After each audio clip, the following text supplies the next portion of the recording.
When Jimmy Page was forming Led Zeppelin, he was looking for a rock singer. Jimmy's first choice was Terry Reid, but Reid declined the offer. Reid suggested Robert Plant, who was a singer in the band called Band of Joy at that time. Jimmy also needed a drummer, so Plant recommended John Bonham, former Band of Joy drummer, who played for American singer Tim Rose then. Bonham was initially reluctant. Plant sent 8 telegrams to Bonham's pub, the Three Men in a Boat in Bloxwich. And Peter Grant, the manager, also sent lots of telegrams to Bonham. Bonham was also receiving more lucrative offers from Joe Cocker and Chris Farlow at that point. But he eventually accepted Grant's offer. Bonham later recalled, "I decided to like their music a lot better than Cocker's or Farlow's." So, when Jimmy Page and Peter Grant offered Robert Plant and John Bonham to join the new Yardbirds, they were thinking. One evening, Plant and John Bonham were hanging out with Tony Iommi, and they told Tony that Jimmy Page had offered them to join the Yardbirds. They said, "We've been asked to hook up with this guy, Jimmy Page, and play with him. We don't know what's going to happen." And Tony says, "Why not? Give it a go." Initially, Page called his band the New Yardbirds. One day, Sabbath were hanging out in a club in London called Blazes, and the DJ started playing a tune. Tony immediately recognized Plant's voice, so he went up and asked, "What's the name of the band playing? That's Robert Plant singing. He's a big shot in Birmingham." And the girl answered, "It's the Yardbirds, but they've just changed their name to Led Zeppelin." Tony was like, "I can't believe this." Presumably, the song which Tony heard in the club was Good Times, Bad Times. That was a commercial sounding track that was considered as Led Zeppelin's first single in the UK and released as such in the US. As well as showcasing the whole band and their new heavy style, it featured a catchy chorus and a variety of guitar overdubs. Despite being a strong track, it was seldom performed live by Led Zeppelin. Actually, Plant and Bonham played in Birmingham bands, and Sabbath knew them very well. They used to play the same gigs. Bonham was the best man at Tony's first wedding. Tony used to hang out with Bonham a lot. Tony Iommi and John Bonham came both from the same region of England, the Midlands. Robert Plant became a big shot in Birmingham very fast. Tony recalled, "We were really good mates with Led Zeppelin, especially Robert Plant and John Bonham." Tony recalls that before Led Zeppelin, John Bonham was constantly being kicked out of the bands he played in. Sabbath played in clubs, and Bonham often played with another band. When Tony asked what happened, and Bonham used to reply, "They fired me. I'm too loud." And then Bonham would join another band and get fired from them because he was too loud. In the early days of Black Sabbath, Bonham frequently wanted to join Sabbath on stage. However, drummer Bill Ward wouldn't allow it because John did get up on one occasion and broke Bill's kit. Bill couldn't afford to buy new cymbals and snares back in the day, and certainly after that, when John would come along and ask, "Can I have a go on your kit, Bill?" And Ward would reply, "No."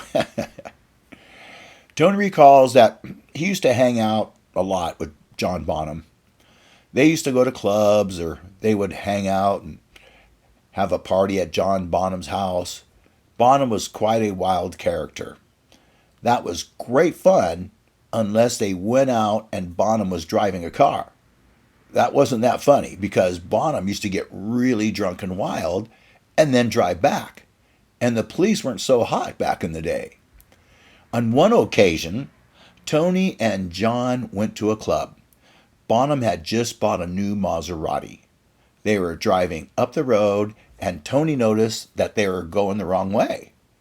He told that to John, and John simply replied, "Oh, that's all right." John actually drove straight over because in England, they got the islands that you go around to go to different lanes, and he went straight over the island. So they got stuck on this island on the top. Eventually, John ripped the bottom of his new Maserati, so they had to get a cab to go home. John just left the car there, so Tony eventually ended up driving himself to make sure they'd get home.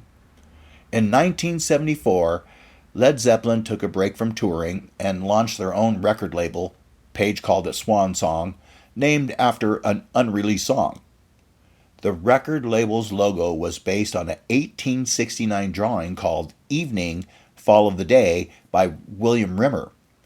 The drawing features a figure of a winged human-like being, either Apollo or Icarus, or maybe Lucifer.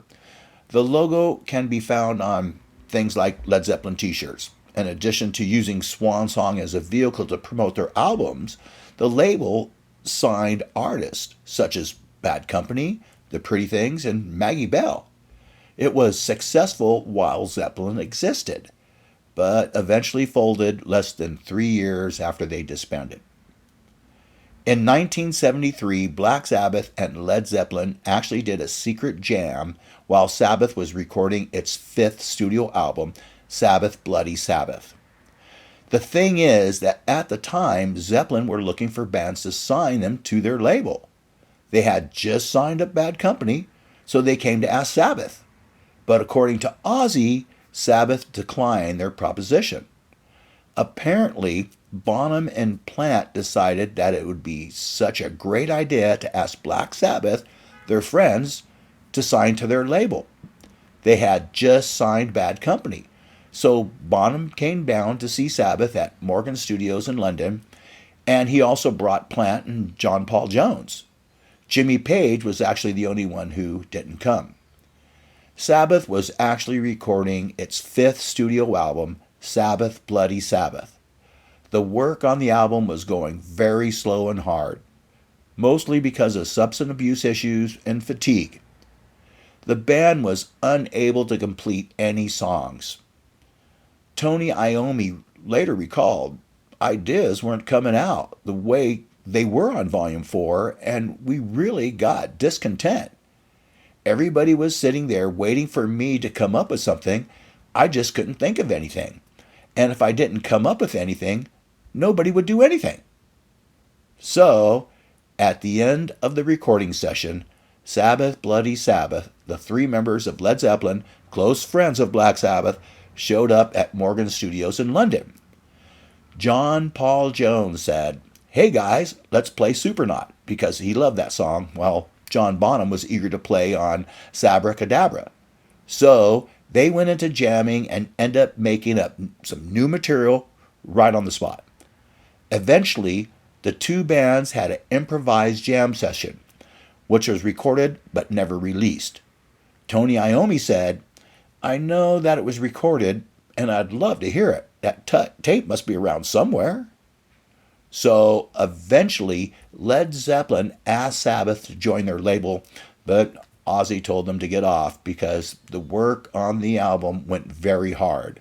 Plus, they didn't want to have any troubles with their manager. Tony later recalled that the jam with Zeppelin ruined their session. Tony Iommi is well known as the undisputed master of the riff, but he has some favorite riffs that he wishes were his own.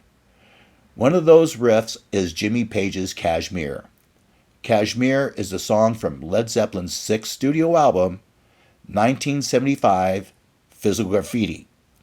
It is based on one of Jimmy Page's signature odd-time, alternate-tuned guitar riffs. Tony Iommi's Seventh Star is clearly influenced by Kashmir.